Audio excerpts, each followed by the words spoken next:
Chapter 6 Crazy Horse Mountain. Suddenly, they heard a loud alarm. When they looked around, they saw a huge robot, a watchman, speeding toward them. Crazy Horse Mountain was one man's dream. Korczak Ziolkowski used money from the rich and thousands of workers to make his dream. Year after year the men worked, cutting the mountain away. 50 years passed.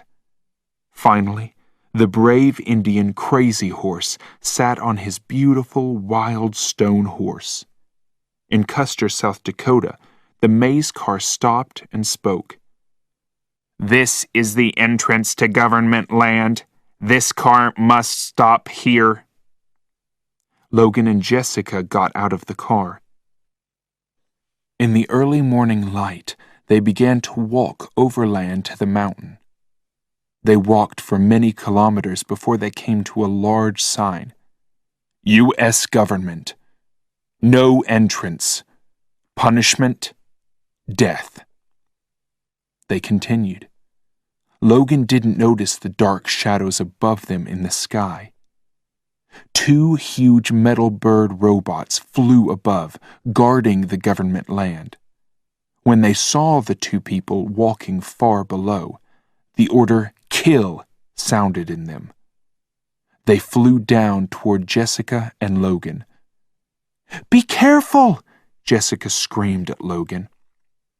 "Kill!" One of the birds attacked Logan. He fell to the ground and his gun flew out of his hand. "Kill!" The bird was back. He attacked Logan again. Logan cried out in pain, but moved toward his gun.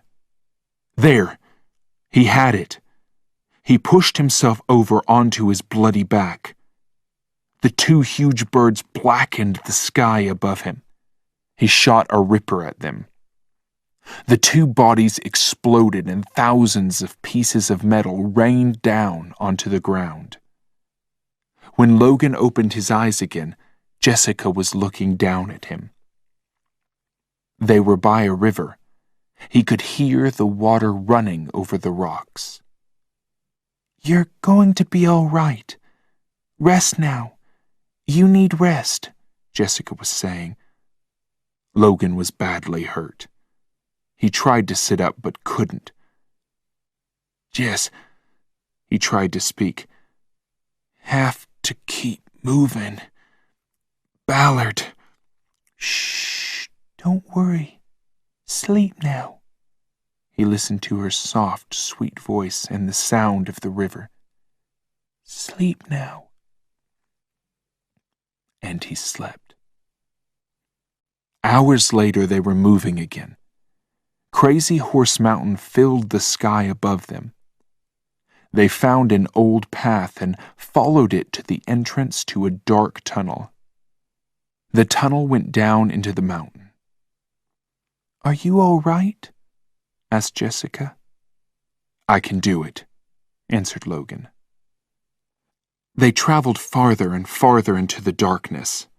They finally came to a wider part of the tunnel, and there in front of them was a huge computer. The Thinker. Different colored light shone as it did its work. This machine, this huge electronic mind, sent information all around the world. It organized. It brought calm. It was the final result of years of scientific work at colleges in the 1960s. They stood in silence, looking at it. Jessica was the first to speak. "I don't believe this," she said. "I can't believe that we've really found it." "I know," answered Logan, "but we have to continue." They went farther along the tunnel and came to a sign. Cathedral, JCV 498833, Los Angeles, California. They continued along the tunnel. Suddenly, they heard a loud alarm and looked around. They saw a huge robot, a watchman, speeding toward them. Logan took Jessica's hand, and they ran. The alarm got louder. They came to another sign, and suddenly the watchman stopped. It seemed to wait. Molly, FJK 1704, Pacific Ocean. The watchman didn't move. Why wasn't it moving? "Of course! Molly," said Logan. "This is a dead area. For the watchman, it doesn't exist. Molly and Cathedral are both dead, unvisited areas on the sanctuary line. The next dead area must be our next stop. Let's go." They ran. The watchman immediately started racing along a different tunnel. It came out just behind them, and then it stopped again. Washington, D.C., LLI 5644, District of Columbia. "Washington, D.C. Of course! Ballard must be there," said Logan.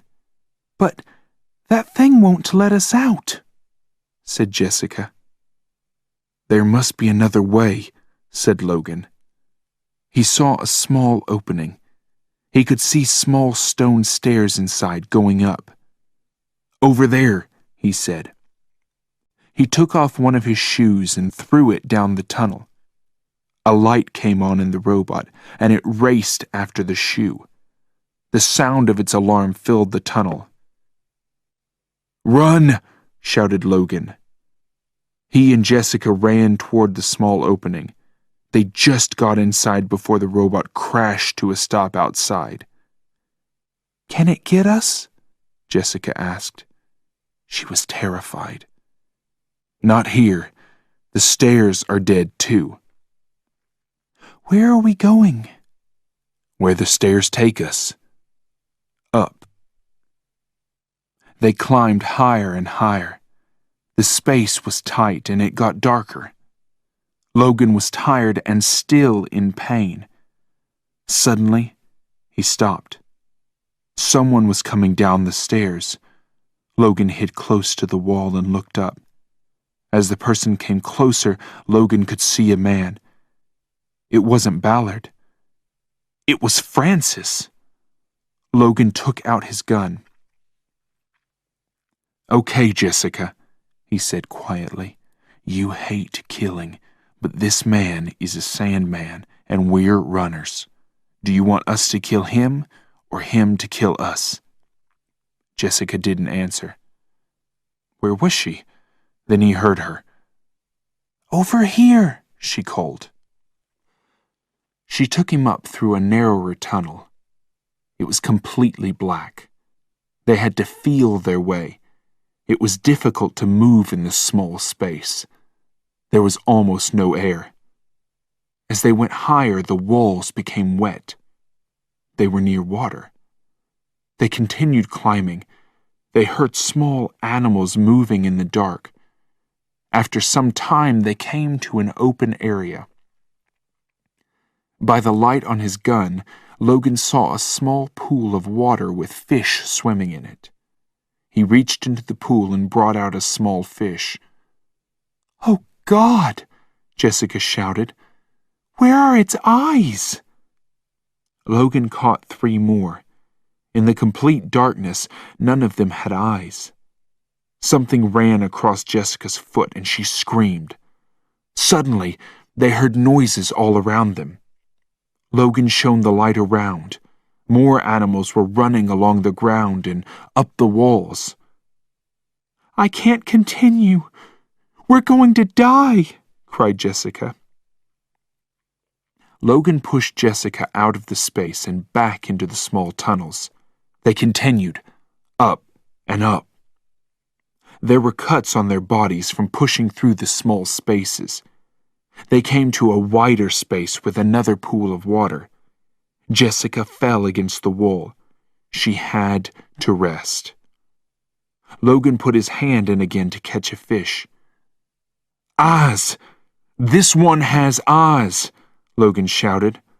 "Let's go into the water." They jumped into the water and began to swim up the stream. Finally, they could see light at the top of the tunnel. It filled the tunnel as they got to the opening, and then they were out, in the bright sunlight and fresh, clean air. Chapter 7. The Gypsies. He took the top off the ring and held it under Logan's nose. Logan knew that smell. Hemodrone, a gypsy death drug. "Gypsy stick, hey, lift me and play."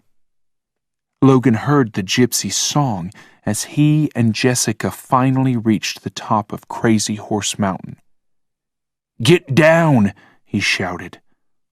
He waved his hand and Jessica hid in the tall grass. Logan felt the burn as a gypsy stick raced past him. His gun was knocked from his hand, and in seconds he was in the middle of a ring of fire. Gypsies stood around the fire laughing. "If he cries, let's cook him!" they shouted. Logan didn't say a word. He knew about the gypsies. The first one was an Apache Indian who went crazy after the Little War. Other crazy young men and women joined him and formed a new group, the Gypsies. The Gypsies lived away from the cities, high in the mountains. They made their own rules. They were beautiful, wild young people who lived only for fun. There was no fear of death in the gypsy world. They didn't run from sleep or Sandmen because they died the gypsy death. They killed themselves when their flower was still red. One of the gypsies got down off his gypsy stick and walked toward Logan. He was tall, strong, and very handsome, with long hair. He was dressed completely in white. He was Rutago, king of the gypsies. Logan stood tall and looked Rutago in the eye. The gypsy walked through the ring of fire, took Logan's hand, and turned it over. "So, it's the Sandman's last day," he said. He smiled and looked around at the others. A beautiful girl with long hair, black as night, moved next to Rutago. She was Gray Girl, Rutago's woman.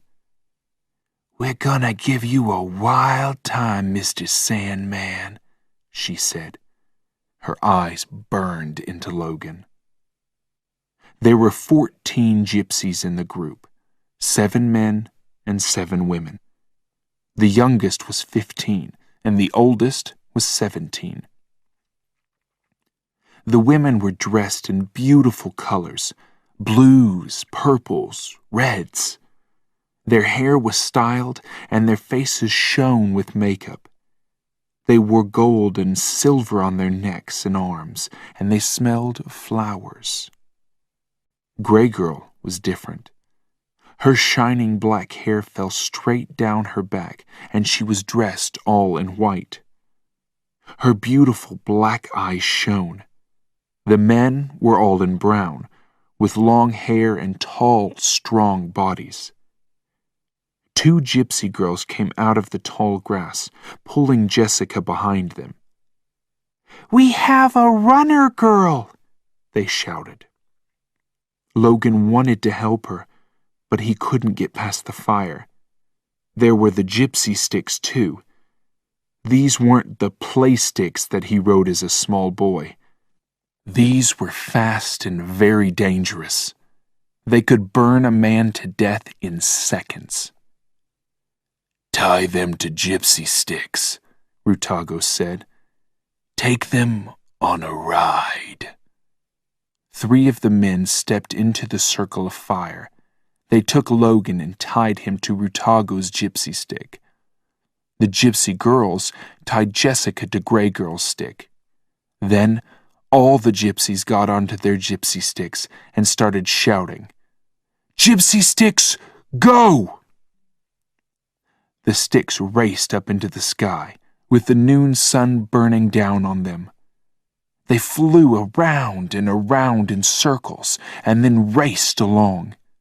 The world was flying past. After some time, they arrived in a small town. The gypsies untied Jessica and Logan's feet, but not their hands. They then pushed them into a bar. "Now, we're going to have some fun," said Rutago. He showed Logan a large gold ring on his finger. He took the top off the ring and held it under Logan's nose. Logan knew that smell. Hemodrone, a gypsy death drug. Gypsies used it on their enemies. Death with hemodrone wasn't fast.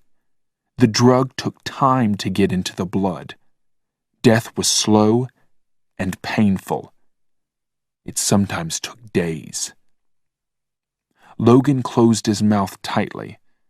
Rutago smiled and turned to Jessica. The gypsy girls held her while Rutago pushed her mouth open. Logan tried to attack Rutago, but was knocked to the ground by one of the men. Rutago poured the drug into Jessica's mouth. She cried out and coughed. "You'll have to be a good Sandman, or the runner girl will die," said Rutago. "You do the right thing. Then I'll give you the medicine to stop the drug." Logan was terrified. He had to stop the drug.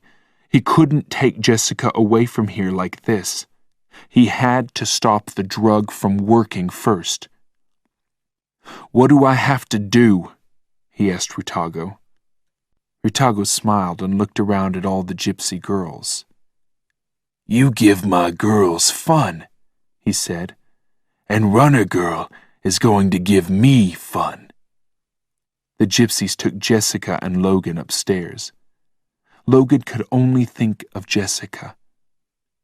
How much time did they have? Was she in pain? The gypsy girls took his clothes off. In the other room, Rutago kissed Jessica, but she was as cold as ice. Her eyes looked in front of her, but she didn't see. "What's wrong with you, girl?" Rutago shouted. Jessica didn't laugh or cry. The drug was working in her. Rutago kissed her hard. He pushed her down on the bed. Nothing. Logan heard Rutago's angry shouts in the next room. Suddenly, Rutago was at the door. "Bring him down," he shouted angrily. When they got downstairs, Rutago was walking around Jessica. "She's no good," he shouted. "We did what you wanted," shouted Logan. "Now give me the medicine." "No." Rutago's face was red with anger. "She's not a lover girl. You have to give me some fun. You have to do something." "Cut her, Rutago!" shouted the other gypsies. "Pull her teeth out!" Rutago suddenly smiled. "No," he said slowly. "He's going to do it." He looked at Logan. "You're going to cut her. Take some of her meat." "No!" shouted Logan. But he looked at Jessica. Her face was like stone now.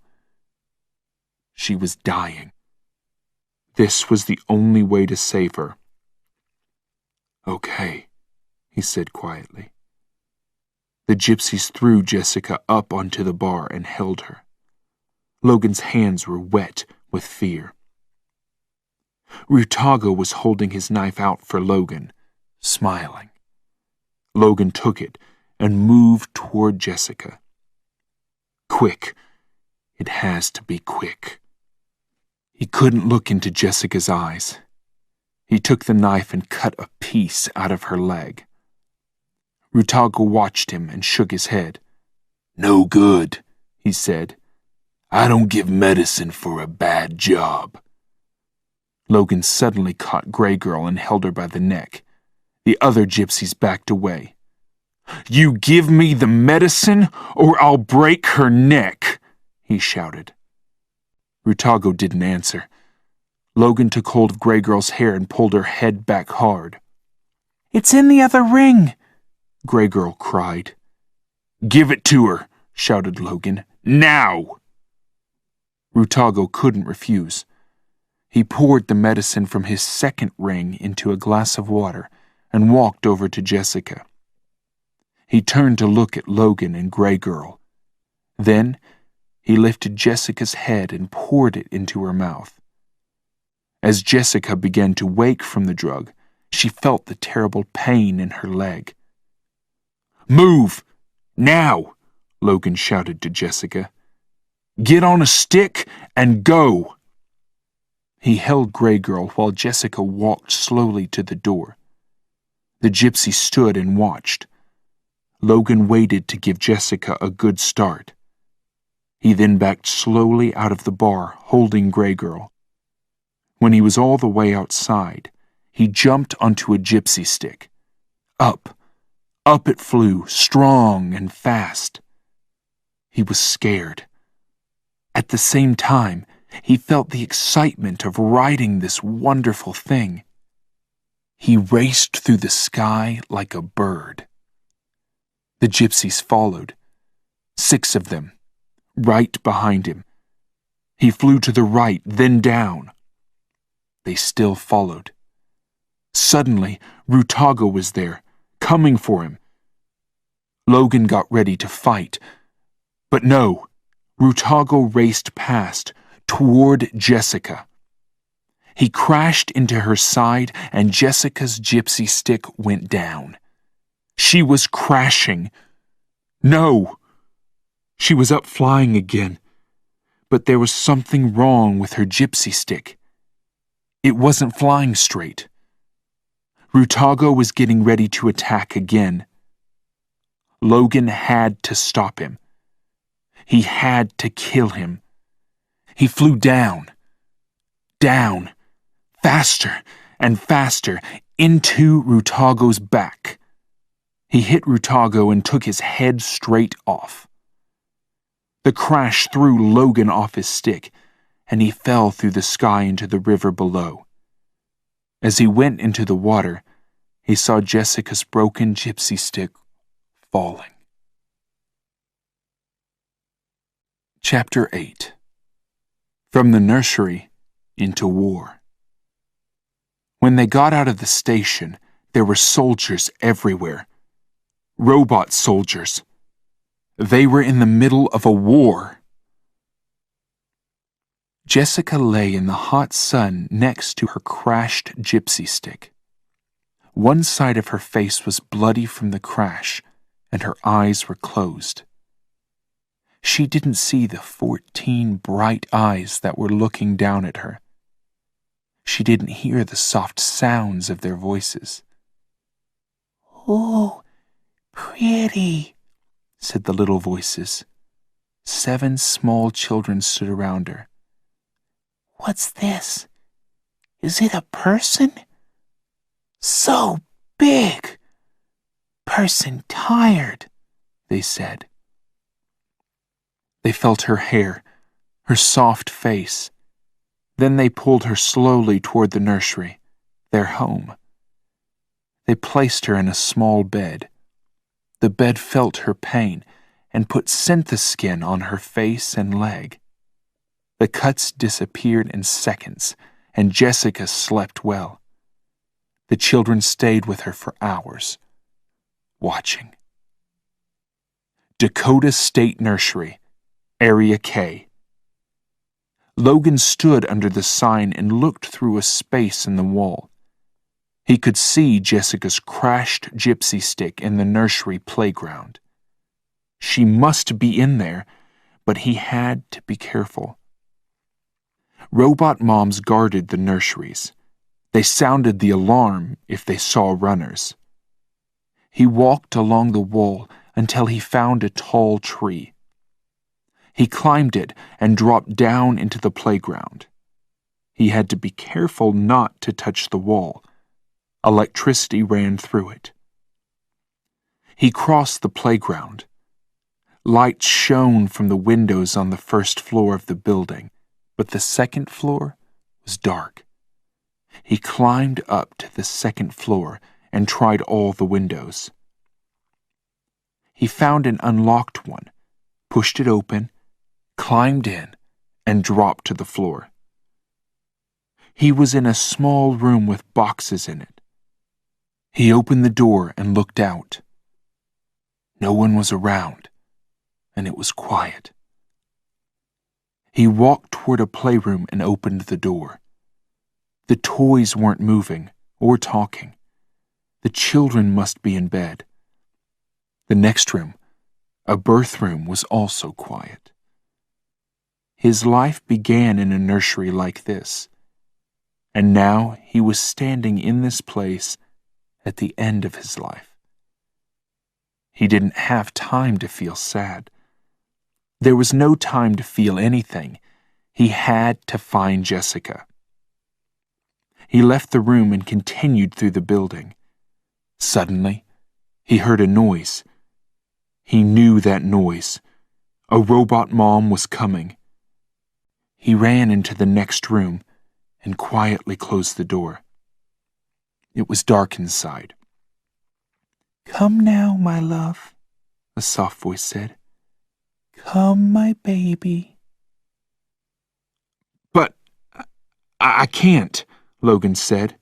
He tried to escape, but the room held him tightly. "I can't stay here. I have to find—" "Don't cry, my child. Sleep now," said the love room softly. Logan suddenly needed his mother badly. He was so tired. So tired. "Mama loves you." "But I have to... Sleep. Sleep." Logan fell into a deep sleep. In bedroom L16, during her hourly tour of the nursery, Robotmom K-110 discovered a young woman asleep in one of the beds. She calmly left the room and switched on the alarm. The sound woke Jessica up. Doors and windows started shutting everywhere. A computerized voice shouted, "Runner! Protect! Defend! Kill!" Jessica jumped up and ran outside the room. "Jessica!" Logan was suddenly there. "Run!" They raced out of a side door just before it crashed shut, and across the playground toward the main gate. It was closed. Logan broke the glass and pulled a big black switch. The gate slowly opened. A robot guard came up behind them, but Logan was too fast for it. He pulled Jessica behind him, and they ran down a hill and into a forest. Hours later, they were standing in the middle of a station in Rapid City, Dakota. Logan had his gun again, hidden inside his shirt. Jessica kept her right hand closed to hide her black flower, but maze cars always knew the color of people's flowers. "Keep right behind me," Logan said to Jessica. They walked together through the crowds of people. Logan came to a callbox on another maze platform. When no one was looking, he cut the alarm. Then he took Jessica's hand and took her toward the maze car. But Jessica started to fall in the crowd. She put her right hand up to protect herself. A woman saw her flower and screamed, "Runner!" People started running toward Jessica and Logan. Logan pushed a man out of their way, and they jumped into the maze car. They left the angry crowds of people behind as the car raced down into a dark tunnel. The car suddenly slowed down, then stopped. The doors opened. "Where are we?" asked Jessica. "Sandmen have stopped the train. Hurry!" shouted Logan. When they got out of the station, there were soldiers everywhere. Robot soldiers. Some were riding robot horses. They were in the middle of a war. Some robots were wearing blue coats, and some were wearing gray coats. It was the Civil War. Union robots were fighting Confederate robots. The air was filled with smoke. Jessica and Logan couldn't hear because of the noise of the guns. Jessica started to scream, but Logan put his hand over her mouth. Then Logan and Jessica saw the tourists. They were watching the fight and shouting with excitement. The Union robots were shooting across the river, trying to destroy the town of Fredericksburg on the other side. They wanted to get the Confederates out of Fredericksburg. Some of the robots were pulling heavy guns onto boats. A loud computerized voice spoke to the crowds. "Today, you are watching brave young men. They are dying for their country, to save it. Watch this fight as it happened 254 years ago. And remember, there were no runners at Fredericksburg." Logan and Jessica moved through the fighting. They didn't have to worry about the robot soldiers. The robots' computers were only prepared for the fight. They found 2 of them, unmoving, in a tent. Logan took the robots' coats from them and threw one at Jessica. "Put this on," he said. "We have to get to Marier's Heights, on the other side of the river. There's a maze tunnel there. I know it really well. I played there when I was a boy." Then they took the robots' guns and climbed into one of the boats. "Follow me, men!" the Union officer shouted when the boat got to the other side of the river.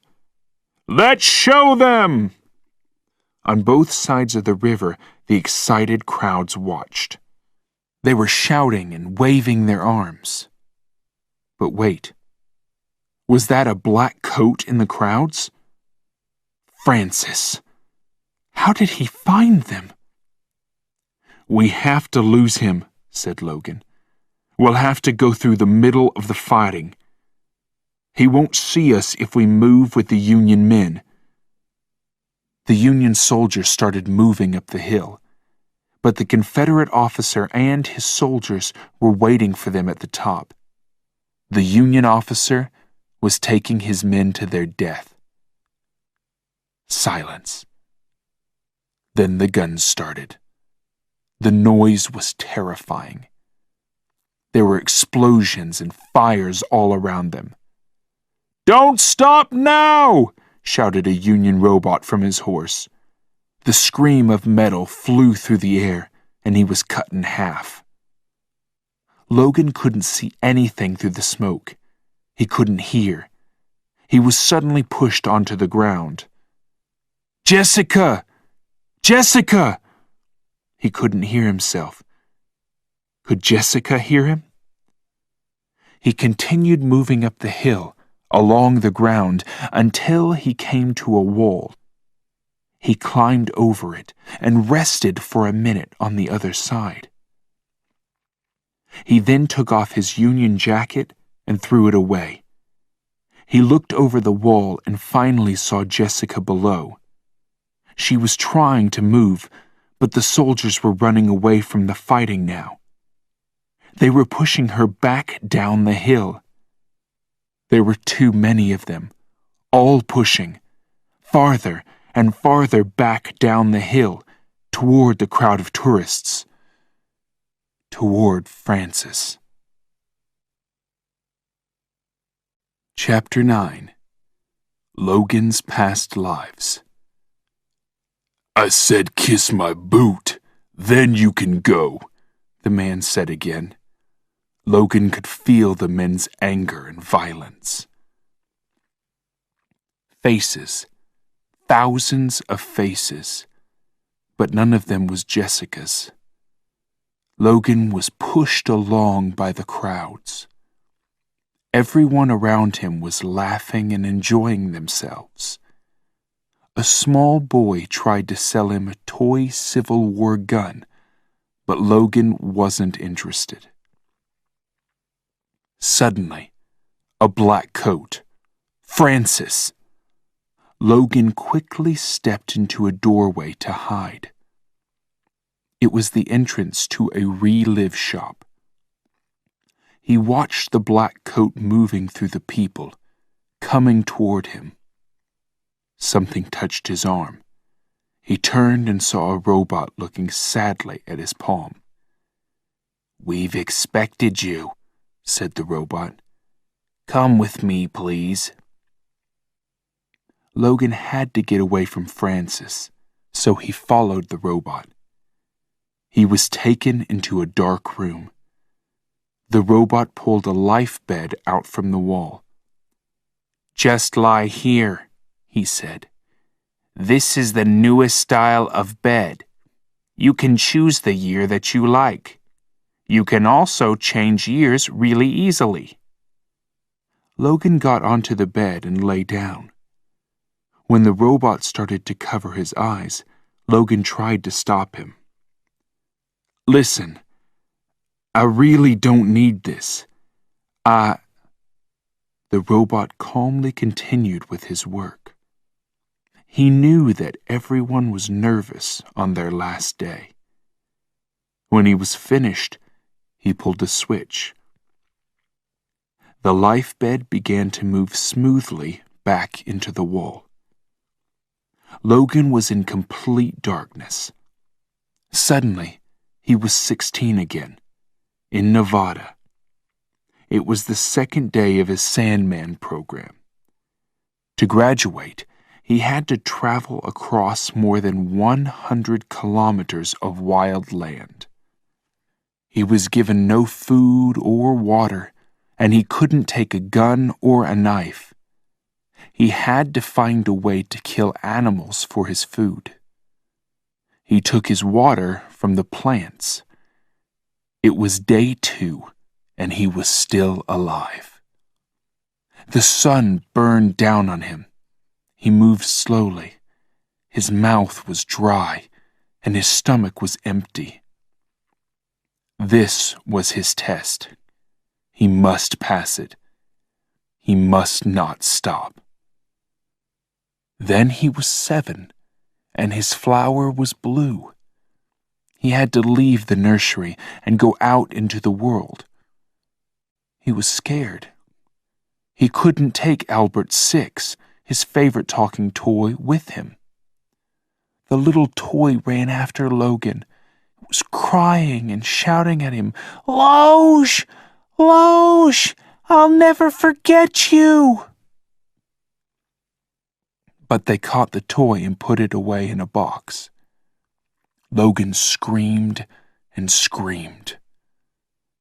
Then he was 13, riding his playstick in Venice above St. Mark's Square. The wind carried him along, and he flew around and around in the blue Italian sky. He was a bird. He was free. He was 15. His teacher stood in front of him. Logan was learning how to fight in the Omnite way. "Again," said his teacher. Logan got into the correct Omnite fighting position and moved around the man. He was nervous, but he must do well. He must never be afraid. He had to learn before he could be a Sandman.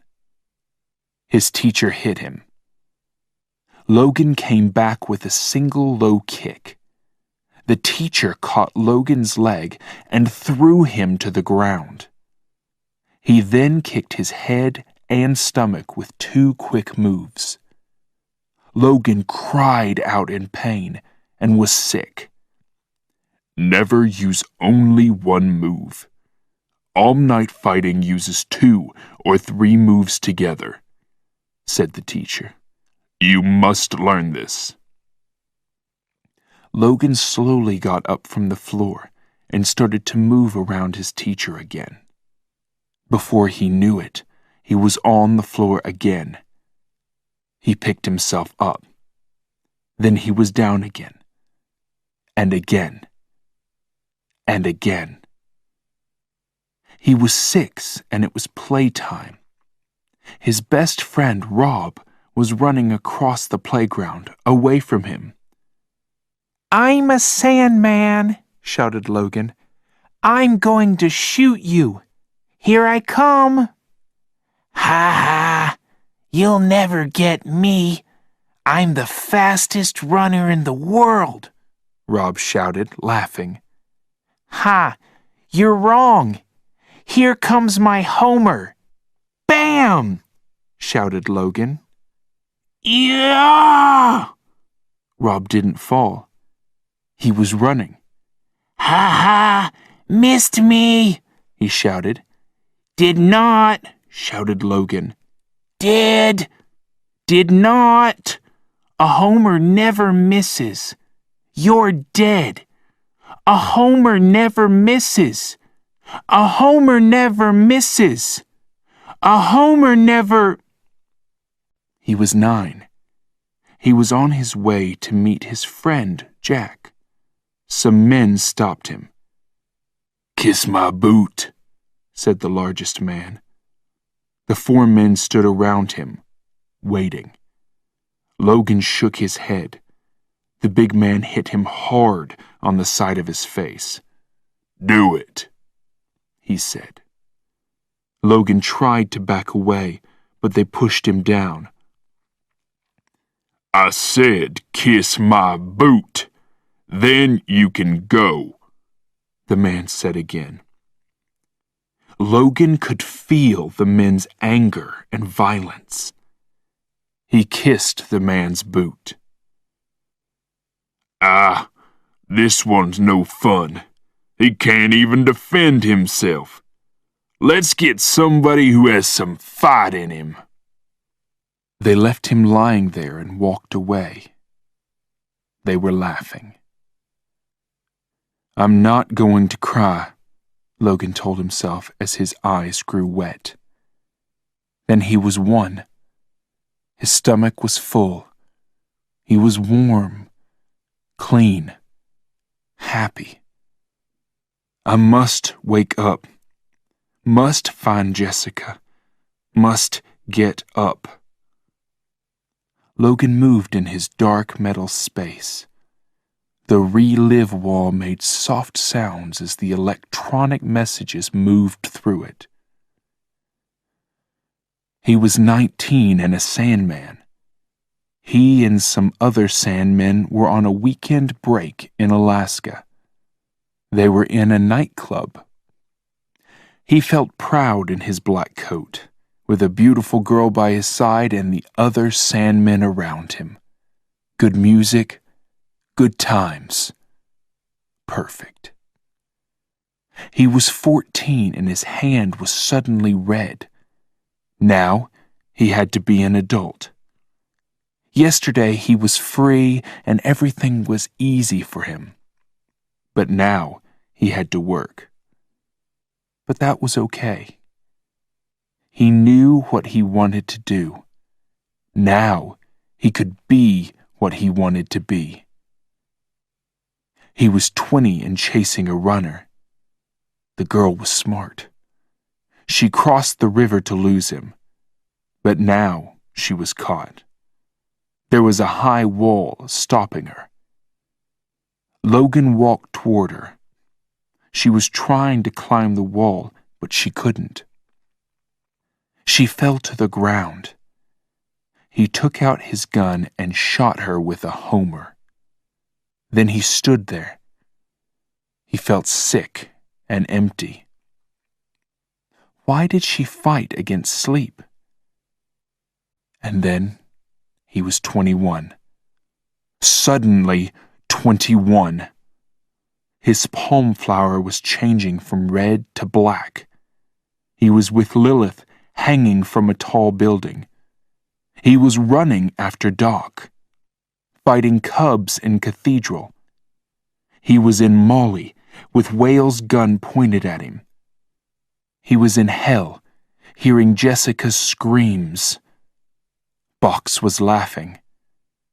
He was on the steps in Crazy Horse Mountain. The watchman was waiting, and Francis was coming after them. He was watching Jessica's terrified eyes as Rutago poured hemodrome into her mouth. He was listening to his mother's voice in the love room. He was watching Jessica moving up the hill with the soldiers. And then Jessica was gone. Francis was outside, and the robot said, "Come with me," and, "Awake!" The life bed moved slowly out of the wall and opened. Logan sat up and uncovered his eyes. He got off the bed quietly so the robot didn't hear him. Then he went to the front door and looked out. Francis wasn't outside. He moved out into the crowds again. A police paravane was parked near him. Logan showed the policeman his right palm. "Can you help me?" he asked. "I'm happy to help a man on his last day," answered the policeman. "I don't have much time," said Logan.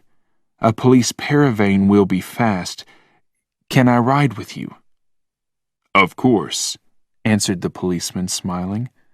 "Where to?" "Not far," said Logan.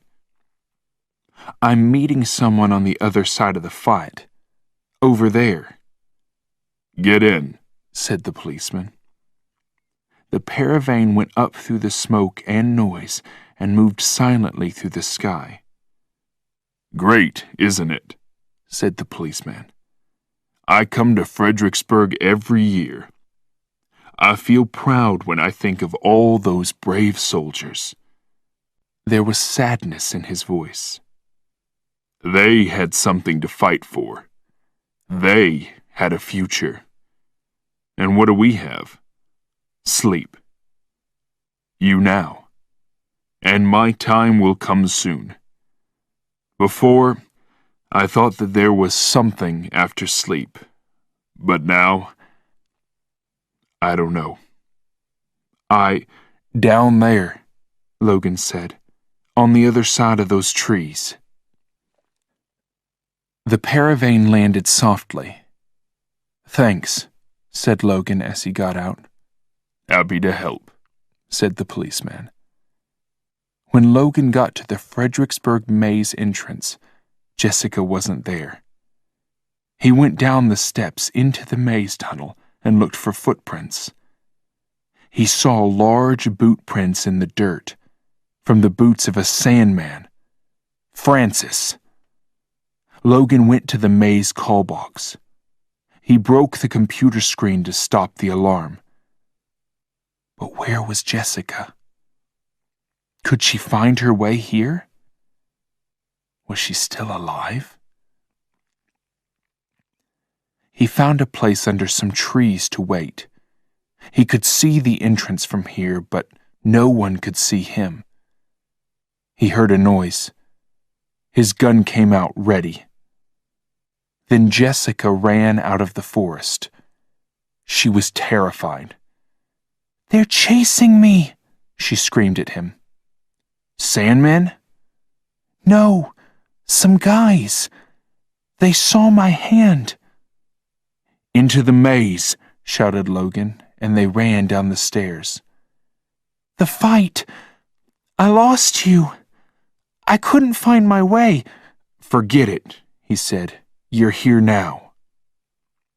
"Washington, D.C., Logan said to the maze car when it stopped. They got in, and he put his arms around Jessica. Chapter 10. the Little War. Terrified people were running in the streets. The roads out of the city were full of cars as people tried to escape. "Danger," said the maze car. "This car must stop." Logan and Jessica got out, and Logan sent the car back down the maze tunnel. "We'll have to walk from here," he said. They could see why the car had to stop. The top of the tunnel was down, and the tunnel was in a complete mess. It was almost impossible to get through. After some time, they found a narrow walkway that was quite clear. They followed that until they found a way out. They came out onto an empty station platform. Stanton Square. Logan and Jessica couldn't believe what they saw. This was Washington, D.C.? It was completely wild. Strange plants grew everywhere. There were no people, but they could hear the sounds of animals and birds. It was very hot. Washington, D.C. was the place where the Little War began.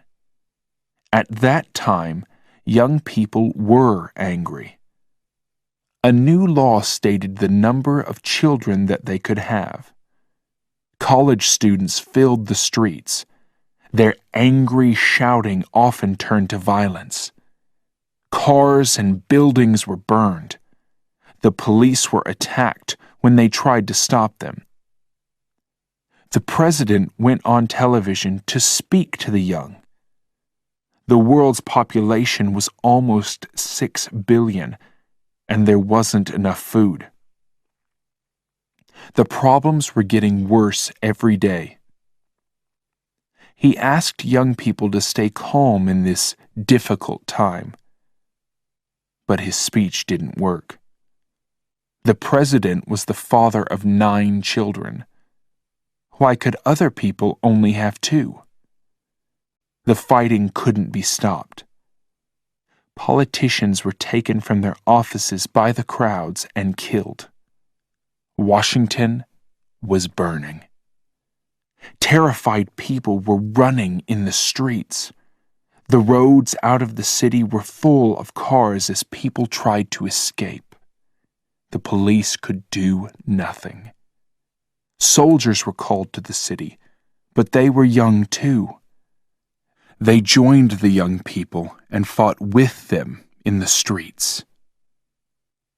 The violence swept through the United States.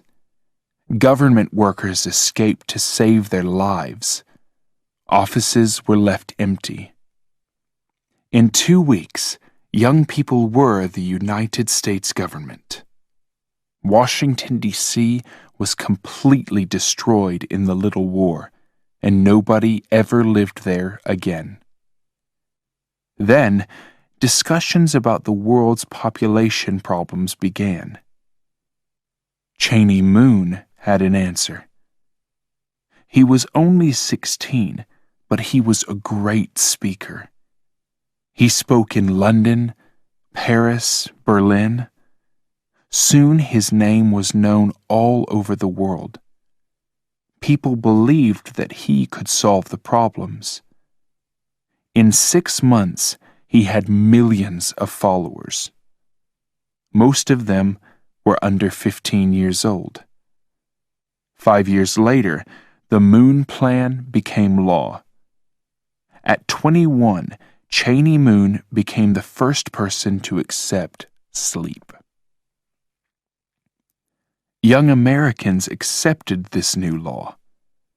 Over the next 2 years, all people over 21 were killed. The thinker was programmed to organize people's lives. The time of government by computer began. The first full-time sleep shop was opened in Chicago, and there was soon one in every city. Programs for Sandmen began. By 2072, the population of the world was young. Old people could never make the decisions again. Chapter 11. In the Face of the Enemy. "You're a runner, just like me."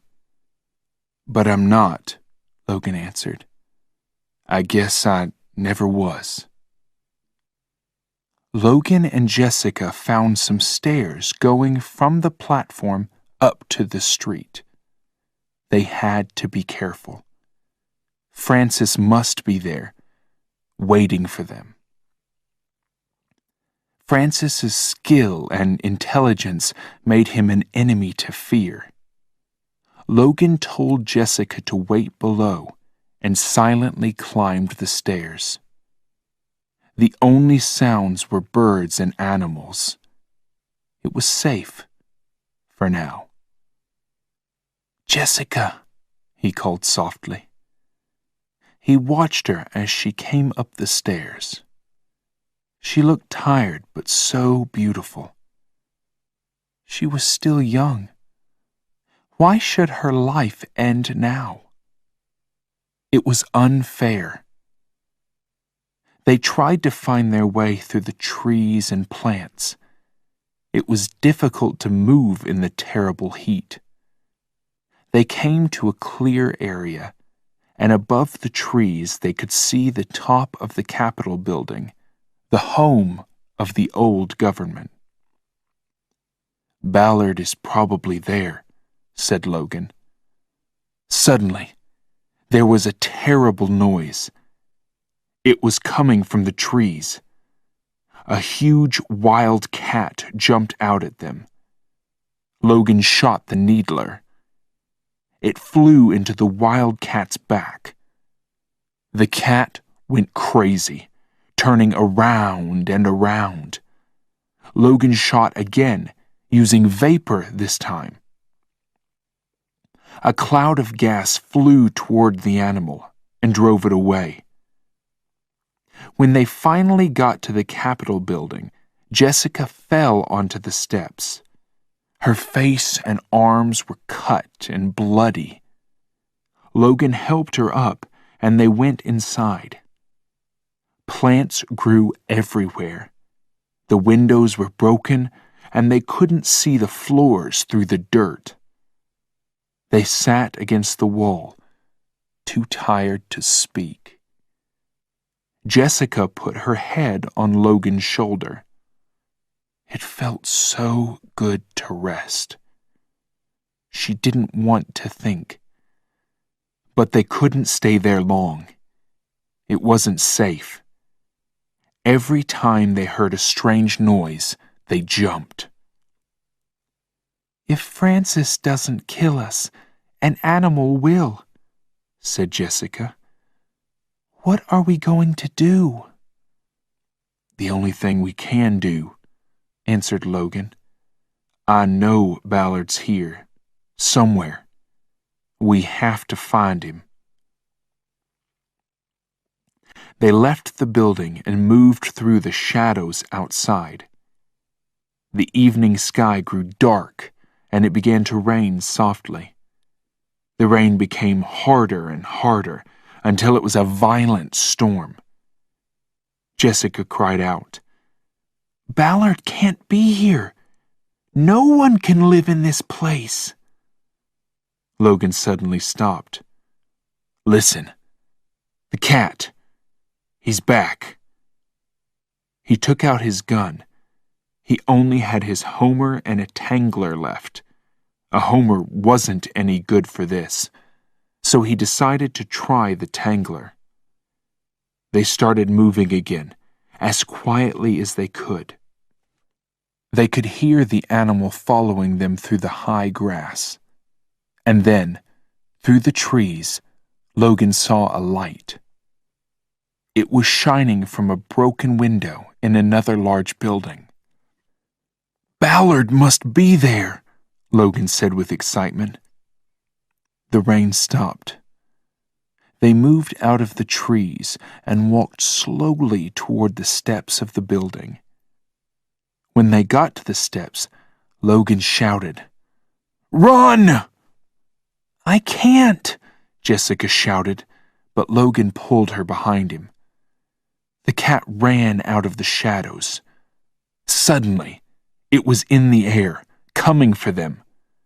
Logan shot the tangler. The net flew around the cat's body, and it crashed down onto the steps. It was moving around, trying to cut into the net with its teeth. The net went deeper and deeper into its neck. Its angry noises filled the air as it tried to get free. It tried to jump up and fell back, onto Logan's leg. He shouted in pain. A man was standing in the doorway above them. He didn't move. He just stood there, watching. Then he came forward, out into the light, and Jessica saw him. He had gray hair and the lined face of an old man. "Ballard!" she shouted. He was very tall and dressed in dark blue. He didn't speak. He had a gun in his hand, but he didn't shoot. "Kill it!" shouted Jessica. He didn't look at Jessica. He didn't reply. Logan's gun lay on the steps. He walked over to it and kicked it away. Suddenly, the cat gave one last long cry and fell onto the steps, dead. Logan slowly pulled his leg out from under the animal. Ballard didn't help him. He just stood there, with his gun pointed at Logan. "What are you doing?" cried Jessica. "That animal almost killed him." Logan slowly got up, and Ballard's gun followed him. "You can't shoot him! He's a runner!" shouted Jessica. "He saved my life!" "He's also Logan 3, a Sandman," answered Ballard calmly. His fingers started to move. Jessica jumped at him and started hitting him. Ballard threw her from him, but Logan was already escaping. He ran into the building and tried to find a hiding place. Ballard shot at him, but missed. Logan had to do something. He felt in his pockets and found one last pack of muscle. His body was very weak now. This was dangerous, but he had to try. He felt the fire as the drug filled his body. He began shaking violently. He was huge. He filled the room. He moved easily toward Ballard. Nothing could stop him now. He calmly took Ballard's gun and pushed him outside. "Oh, Logan!" Jessica cried when they came out. Logan could feel the drug leaving him now, but he looked strong. His eyes were on Ballard. "Tell him," said Jessica. "Tell him he's wrong. You're a runner, just like me." "But I'm not," Logan answered.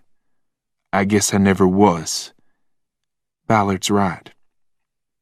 The color left Jessica's face. "I'm going to kill you," said Logan. "I have to kill both of you." Logan looked at the red flower in Ballard's right hand. "I don't understand. You've lived 2 lifetimes, and the flower is still red. How have you done that?" "Okay, I'll tell you," Ballard answered with a small smile. "It can't make any difference now. Something went wrong in the nursery when I was born. There was a problem with the flower that I was given. I didn't realize until I was 21. It didn't change to black. I lived while others around me died. Logan stopped him. That's all I needed to hear, he said. "I've always wanted to know." Then he turned and shouted, "Francis!" Ballard turned to Jessica. "He's a Sandman. It's his life. He has to do this. But he'll never find the others, the runners in Sanctuary." "Then there really is a sanctuary?" Jessica asked him. "A place where people can grow old?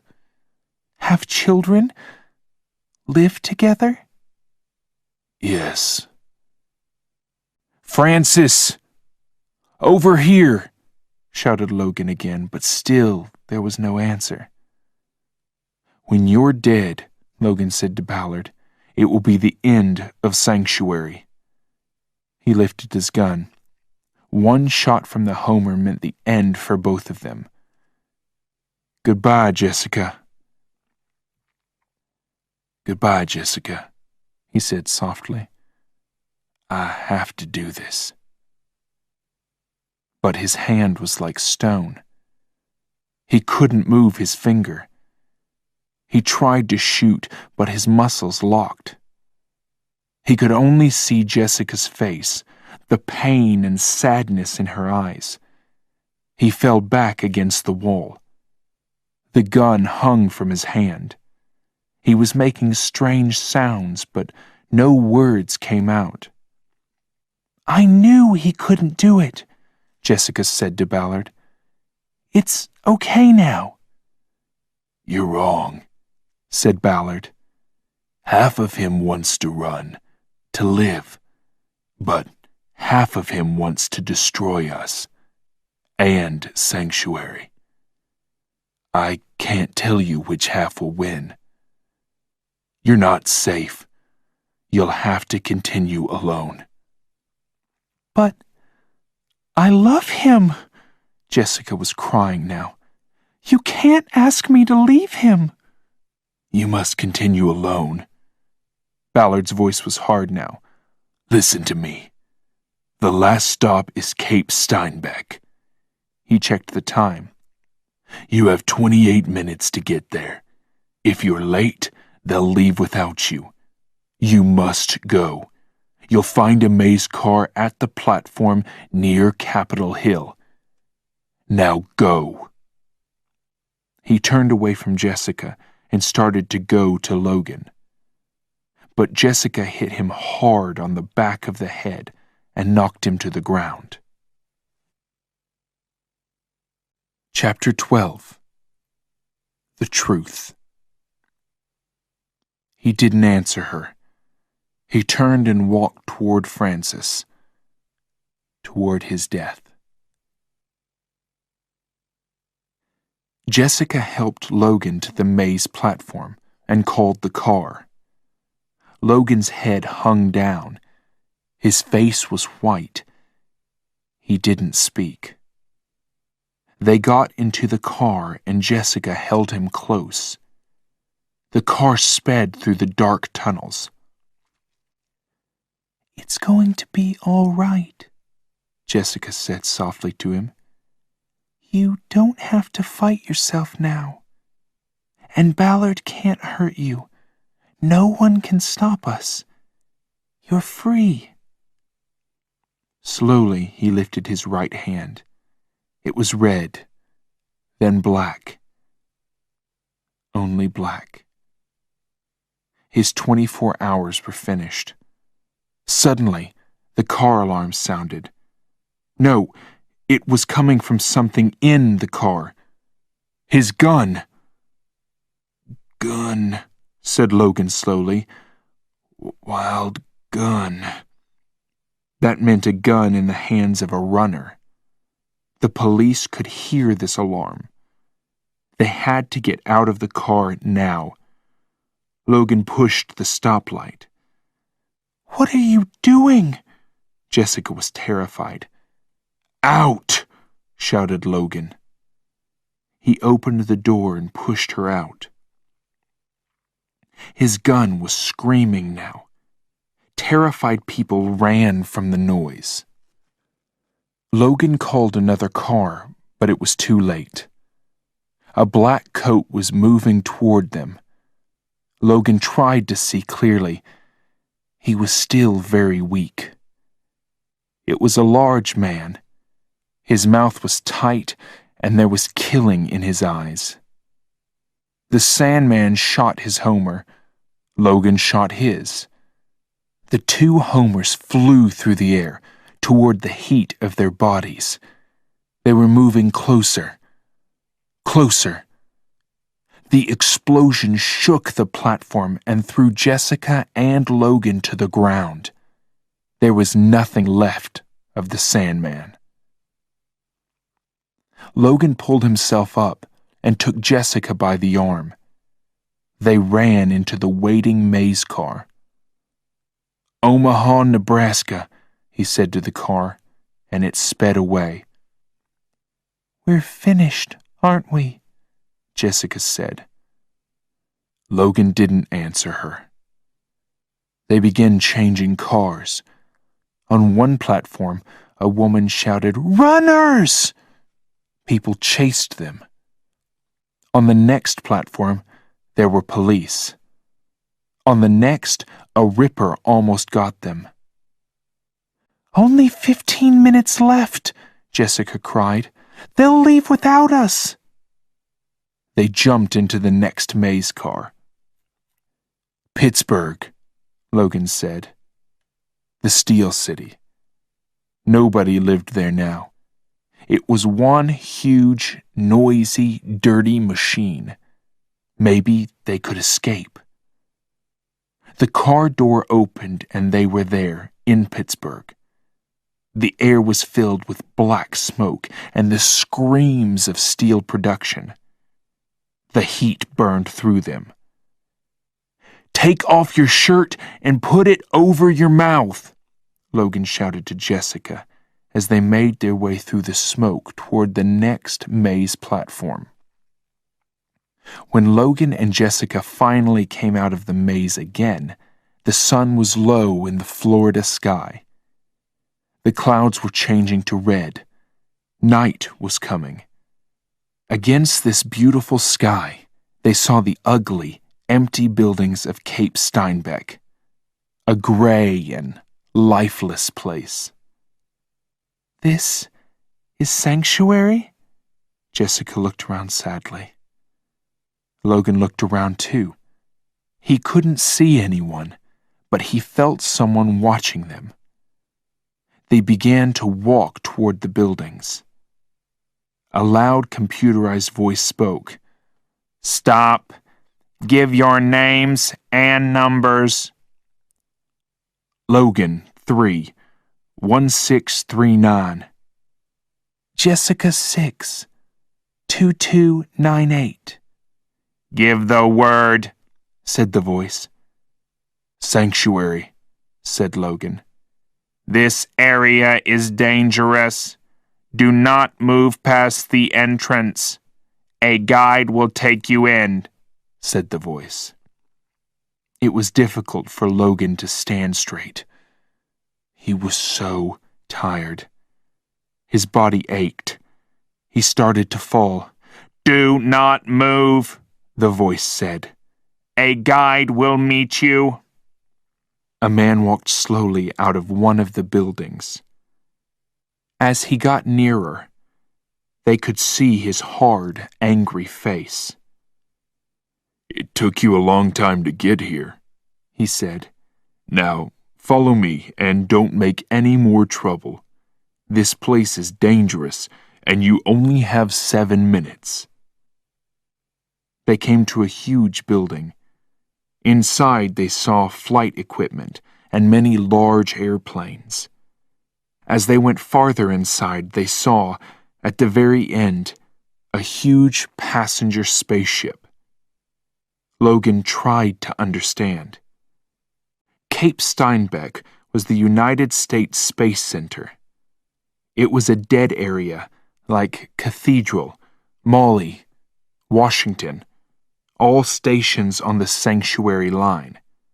There were no space flights these days, so the ships were out of use.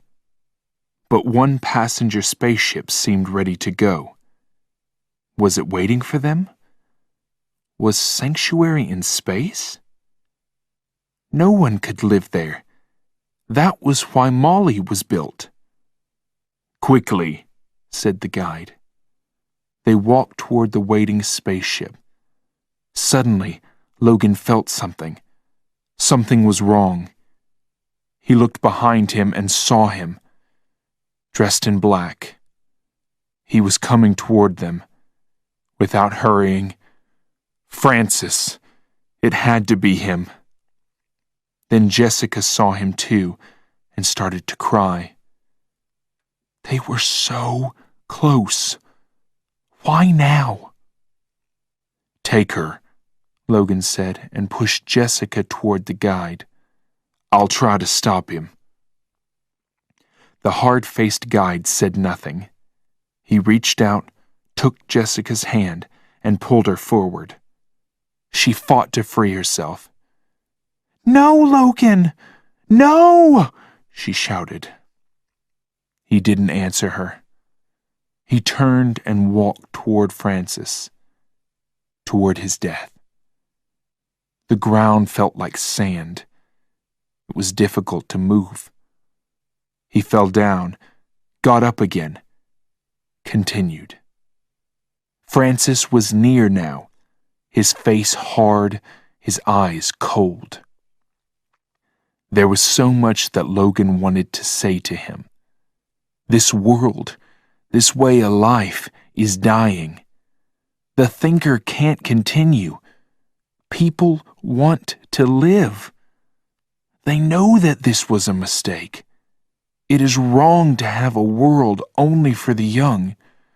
The greatest things on earth were made by the old, the wise, the people who lived long lives before us. But he was so tired. So tired. Logan fell to the ground. His eyes closed. He tried to speak, but he couldn't. World dying. We were wrong. Wrong. Death doesn't solve problems. Someone was speaking. Open your eyes.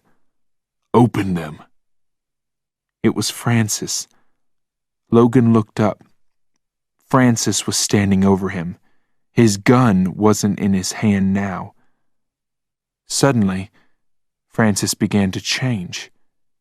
His skin, his face, changing. Francis was Ballard. I couldn't tell you back in Washington, Ballard said. I didn't know if you could leave your past behind. Now, I do. Logan realized that, of course, Ballard had to hide. He couldn't show people who he really was. A Sandman was the best idea. Nobody ever questioned a Sandman. I haven't been able to help many of you, he said. My organization is too small, so I can only find a small number of runners. But, Doyle, back in Cathedral? I gave him a key, Ballard said. I told him to try to get to Sanctuary. But you were too quick. Then the Cubs killed him. Then it was you, back at Crazy Horse Mountain, on the steps. Yes, I wanted to stop you then. But how? How do you... Logan was so tired. There was so much to understand. Ballard tried to explain. I can only fight the thinker in a small way.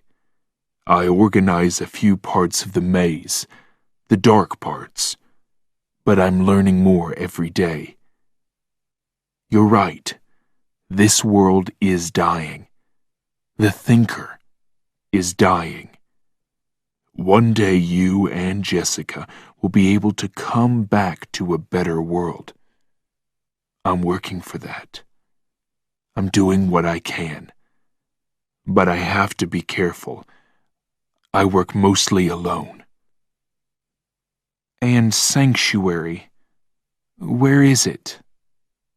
Ballard was helping Logan toward the spaceship. Argos, he answered. It's a disused space station near Mars. It's small. Life isn't easy there. But people are free. And it's ours. Yours too now. The stop for Argos is Darkside, on the moon. He helped Logan onto the spaceship. Jessica was there, waiting for him. Jessica, I love you. Jessica reached for him and helped him into a flight seat. A computerized voice started the countdown. 10, 9, 8. As the door was closing, Logan could see Ballard talking to the guide below. The spaceship began to shake. Jessica's mouth was moving, but Logan couldn't hear her above the noise. He felt the sudden movement of the huge ship and looked at Jessica again. She was smiling. He closed his eyes. Ballard watched the orange fire below the ship as it lifted into the sky. It moved faster and faster as it left the earth. He listened to the great noise as it went through the clouds. And then he turned and walked away, alone, into the night.